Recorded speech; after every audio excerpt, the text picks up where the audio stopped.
Hi, this is Chris Peterson, President and CEO of Penny Forward. Before we start today's episode, I wanted to let you know that this episode contains references to attempted suicide. If you or someone you know needs help in this area, please call 988 and speak with someone immediately. Thank you.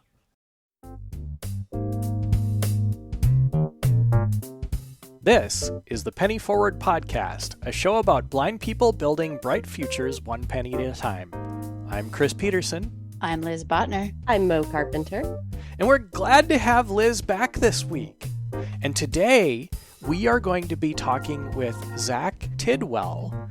Zach is a former U.S. Marine who lost his vision later in life and taught himself how to code and is about to release his first mobile app, which is a game, and he's about to tell us about all of those things coming up right now. Zach, thanks for being here. Yeah, thanks for having me on. Tell us about yourself. So I'm 27. I'm based out of Denver and am doing my own thing with my new business called Dark Horse Game Studios.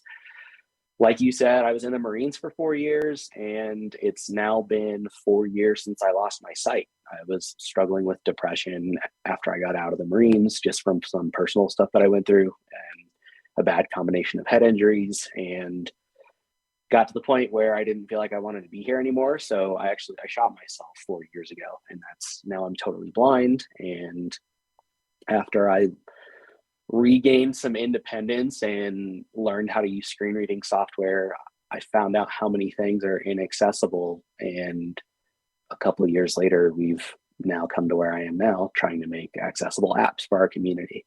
First off, Zach, thank you for your service. You told us a little bit about your loss of vision. How did your life change once you experienced vision loss? There was a lot going on at that time, just in general. I had just straight out of high school, I enlisted in the Marines and did my 4 years. I was a machine gunner, so it's a pretty masculine job for an 18-year-old that, wants to be a stud and do manly stuff. And I got out and was going to school, and there's the big change of losing that fraternity that you have while you're in. And I already just wasn't in a good place. So waking up from a suicide attempt and then not having any vision or hearing in one ear threw me on my head again in a different way. So obviously I had to relearn how to do everything. And you all know how many extra steps it takes to do things when you're dealing with access technology and things like that. Obviously, after learning that I was going to be completely blind, because they initially thought that I would get some sight back after I had my facial reconstruction surgery, there was a really dark period, again, no pun intended, where I couldn't do anything for myself, and having to ask my mom to cook me breakfast and move back in with my parents and things like that was tough. That's hard to swallow your pride through all that. And it's hard to ask for help when you need it. And I'm still not that great at that, but I'm a lot better with it. But a big thing for me was getting into adaptive sports. So I was snowboarding and rock climbing and stuff like that before I knew how to cook for myself or use a computer fully again. And as I made progress there, everything else in my life just kind of started to fall back into place. Zach, I know you went into a little bit about the challenges you came upon. Could you go into a little more detail? Yeah, I'm very fortunate that I have my veterans benefits. So all of my blind rehab training was actually handled through the VA. So I was in the hospital for, I think, 51 days after I shot myself, just recovering physically and waiting for my facial reconstruction surgery and all that good stuff. And then the VA sent me to a blind rehab center for 2.5 months. And I basically went to school to learn how to be a blind guy and learn the basics of everything, and took an interest in restoring as many of the old hobbies as I could, as well as taking on new ones. And for me, as I regained access to everything with a computer, and then realized that there's another barrier in terms of how inaccessible many applications and websites are, I started to research why that is and why my computer can read some things but can't read others. And I found out that that all comes down to the code running in the background, and that it takes extra code for developers to make things accessible. And so I started dabbling in coding, and we're almost 2 years now, I think, since I started teaching myself. And I actually just put the final touches on Zanagrams yesterday after kind of taking all the feedback that I got from my beta and applying fixes to the feedback or changes or new features to the app, and now it's ready to go. Wow, that's really exciting. Depression, and I know this firsthand, can be something that makes it really hard to get started on anything. And I'm curious to know, with being depressed, having gone through a suicide attempt, then having to learn life skills all over again, what was it that allowed you to overcome some of that stuff and move past it and actually get into some of this learning? And then how did you go about it? This is probably going to sound silly, but you have to think of this from an outsider perspective. I had never met a blind person in my life before I shot myself. So when I woke up, and initially I was so out of it just from all the medications I was on and the brain injury from, I mean, that's about the worst concussion that you could have, probably. I was so distracted with everything that was going on that it kind of, I mean, it did just that. It distracted me from the reality of everything. But I also thought that I would have to live in a nursing home for the rest of my life. And then one day, a blind rehab professional at the VA came into my room, and they were, kind of mentioned, hey, we understand that you just recently found out that you're going to be completely blind, and then told me about everything that's out there, and that I was going to go to blind rehab and learn how to do all this stuff. And in that same conversation is when we got into what my hobbies were before my suicide attempt. And it was like, I lift weights and I mountain bike, I do downhill mountain biking, and I ski and I snowboard and I ride motocross. And the response was pretty much like, okay, you can still do all of that except for the motocross and stuff. Like, you're not going to be riding motorcycles, but the rest of that stuff you can do. And they told me all about adaptive sports. And then even though I couldn't do things by myself for several months after that, the fact of knowing that I could go to these organizations when I got out of the hospital and have someone help me get down a mountain on a snowboard just by being my eyes and stuff like that was huge. And again, it was another distraction and just golding towards, because I wasted away while I was in the hospital because they had intubated me, and because of so I shot myself right between the eyes. So my sinuses were blown out and my right orbital area was blown out. And typically they put feeding tubes in through your nose and direct it down the back of your throat. And they couldn't, because they were worried about damaging my brain more. So there was a period where I was knocked out and wasn't being fed. So I atrophied really poorly. And so having that goal to build myself back up physically to do that stuff, even when I didn't have independence, was huge. And I think it restoring that sense of normalcy as much as possible, even though it's in small things like that, really helped me cope.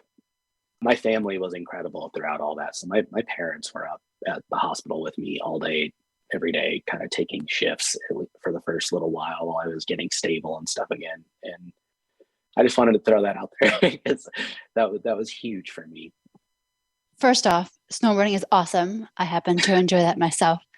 As a certified blind rehab professional, I have always said, and will continue to always say, that participating in sports and recreation and other activities outside of the quote unquote classroom is one of the best ways, if not the best way, to practice any blind rehab skills you are learning.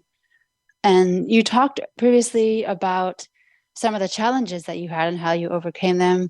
For our listeners who maybe are new to vision loss and kind of wondering, I don't know what to do. What can I do? What were some of your early successes in your training or just in accepting your vision loss? What did that look like? In terms of early successes, while I was still in the hospital, that same blind rehab professional that came in and spoke with me brought in like an intro to grade 1 Braille book for me, where it was kind of, she showed me the basics and oriented me to a Braille cell and the letters, and she would come in along with the physical therapy and other stuff I had going on pre-blind rehab. And once I learned the first several letters of the alphabet, then the book progresses on to spelling out individual words that are only comprised of those letters that you've learned. And it incrementally builds on that. And then eventually you're reading sentences. And again, I think that speaks to my personality more so, that I'm pretty goal oriented. And so they gave me a task, I do the task, I figure out the task. And for me, that was the first big blindness related win for me, was learning. The first word I ever read was cabbage. And it was, I don't know that I'll ever forget that. It probably took me 2 minutes to read it, just going back and forth with my fingers. But that was a big win for me. And then when I first got introduced to a cane. I know that we were talking about your small wins, or your first wins rather. And I'm curious how we got from just learning the basics of being blind to coding and releasing a project that you've been working on. Can you kind of talk about that journey? Yeah, after I got home from blind rehab, they taught me jobs while I was at blind rehab, and just the very basics. None of the access technology instructors that I had were blind themselves. They were instructors, so they have a certain level of expertise in the screen reading software, but not to the level of someone who uses it all day, every day. So I actually got back into school after I got home from blind rehab, and that I was just taking some basic English classes. So it was good practice for me to use my screen reader. And as I developed those skills, that's when I started researching the accessibility portion of what actually makes things run behind the scenes. And I found a programming language that was supposedly, it's called Quorum, and it's maintained and currently being developed by the University of Las Vegas, Nevada. They were supposed to have an accessible game engine, so I started trying to teach myself that language, and my computer skills just weren't up to par. So I took some time off, came back to it later, and then eventually ended up realizing that I needed to learn Apple's programming language, Swift, because I wanted to make iPhone apps. And so I used JAWS to teach myself how to use VoiceOver on the Mac, and then I just started reading online. There's this awesome tutorial website called Hacking with Swift. And the gentleman that runs that, actually, he has a 100 days of Swift UI course, which is the front end framework that you use, their most modern framework that you use to develop all the interfaces inside of your apps. And I went along with that course and did every lesson that I could. There are some that you can't complete because of accessibility issues with the developer tools, but everything on that site is accessible. And so I learned that way and followed through all the tutorials that I could finish in that 100 days course, and started out on Zanagrams. And that was, I looked back this morning in my code, and I started Zanagrams at the beginning of August last year. So it's been a long haul, but it's kind of wild to know that it's about to be out there. Tell us about Zanagrams. What is it? What does it do? What are people going to experience when they download it? So Zanagrams is a word puzzle game. And if you're familiar with word puzzle games, it kind of puts a spin on anagrams, which, if you're not familiar with them, an anagram, you'll typically get a hint, and then there's an answer to the hint, and it's scrambled with a bunch of other letters. In Zanagrams, every puzzle that you play has 6 anagrams in it, and it'll give you the clue for the anagram, and then at the end of the clue, it tells you the number of letters that are contained in the answer. And then all of those answers. All 6 of those answers are split up into groups of 2 or 3 letters, and those letters are displayed as buttons at the bottom of the screen. So if your anagram clue was a bird's equivalent of hair, and the answer was feather, that's going to be broken up into groups of 2 or 3 letters, but it's also going to be mixed in with the letters from all of the other answers.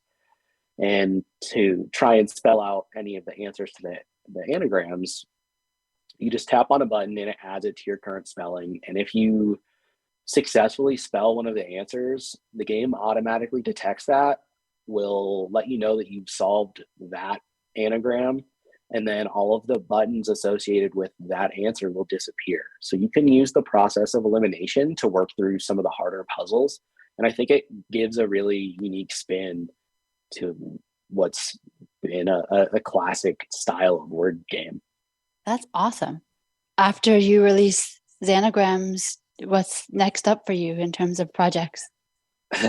I've started dabbling with it a little bit, but I want to make it like an action fantasy RPG style game. And so I've been building out these procedural generation engines where to make things so that any event that you're doing in the game or any action that you might take is described differently every time, dependent on what's going on in the environment around your character. But that'll be way down the road before it comes out. Honestly, I just want to focus on Zanagrams right now. And because I'm totally blind, I know everything works perfectly with voiceover, but I actually didn't get a lot of feedback from low vision folks. So I'm expecting to hear from that side of our community about areas that I could fix. And I just want to make it as accessible for them as it is for voiceover users, and spread the word about Zanagrams and hopefully get it out there. Because ideally, in a perfect world, I would hope that Zanagrams gets some traction and I'm able to bring on other developers and have a company that only produces accessible games. But we'll see. Is it going to be available anywhere else? No, I just to leverage all of the accessibility features available on an iPhone, the best choice for me was to make it only available for iOS, because you have to write it in Apple's programming language, which Apple doesn't like to share, so they don't let that expand to anywhere else. But maybe down the road, but not right now. So you said it's about to be released. What are the next steps in the process for you before you get it released? And when are you expecting that Zanagrams will be available to the general public? So if everything goes right, I'm waiting until I have a family member at my house at some point, whenever I see my family over the next couple of days, because I need help changing one setting in the developer tool that I use called Xcode that's just inaccessible for me. And then once they can come click those few buttons that I need pressed, then I can submit it to Apple. And if they approve it, which that can be a back and forth process, they examine everything to make sure that it's not malware and that it coincides with their code of conduct and stuff like that. But if they approve it, I have it set to be auto released on the 4th of July. You mentioned that your app works really well with voiceover, but you're not as sure about low vision accessibility. If potentially you might want feedback once the app is out, or just in general, if you're willing to share contact information, how can people contact you? Yeah, that would be awesome. I need that. And like I said, I want to make it accessible for everyone. And because I've made the interfaces myself, like I can't necessarily test the contrast of those since I can't see the screen myself. So if people want to reach out, it's my business email address is contact@darkhorsegamestudios.com. It's a long one, but I own that domain. So you can go to the website at darkhorsegamestudios.com, and that'll be the best way to contact me for right now. Well, Zach, thank you so much for sharing your story. Again, thank you for your service. We really appreciate it. Glad that you're doing better. It sounds like things were really, really rough for you, and we're glad you're still here and that we were able to talk with you today. Yeah, thank you guys so much for having me on. I really appreciate it. Like that's huge. So thank you for your time. You're welcome. Thank you for yours. Yeah, absolutely. Thanks for listening to the Penny Forward podcast. If you enjoy this content and you would like to learn more about Penny Forward, please go and visit our website at pennyforward.com. While you are there, please consider joining Penny Forward for just $9.99 a month or $99 a year, and you will get access to our online financial literacy education courses, our weekly members-only group chats, our weekly email newsletter, and early access to every Penny Forward podcast episode, plus discounted access to one-on-one financial coaching and much, much more. And if you're on the fence about trying that, then consider joining as a guest member. As a guest member, you will receive early access to the Penny Forward podcast, as well as access to our budgeting and banking basics course, so you can get an idea for what our online courses are like. And don't forget to come and visit us at the American Council of the Blind and National Federation of the Blind national conventions coming up in July. The Penny Forward podcast is produced by Chris Peterson and Liz Botner with assistance from Mo Carpenter. Audio editing and post-production is provided by Bryn Lee at superblink.org. Transcription is provided by Anne Verdine, and the music is performed and composed by Andre Louis. Penny Forward is a 501c3 nonprofit organization whose mission is to help blind people navigate the complicated landscape of personal finance through education, mentoring, and mutual support. Visit our website to learn more at pennyforward.com. Now, for all of us in the Penny Forward community, I'm Chris Peterson. I'm Liz Botner. And I'm Mo Carpenter. Have a great week, and thanks for listening.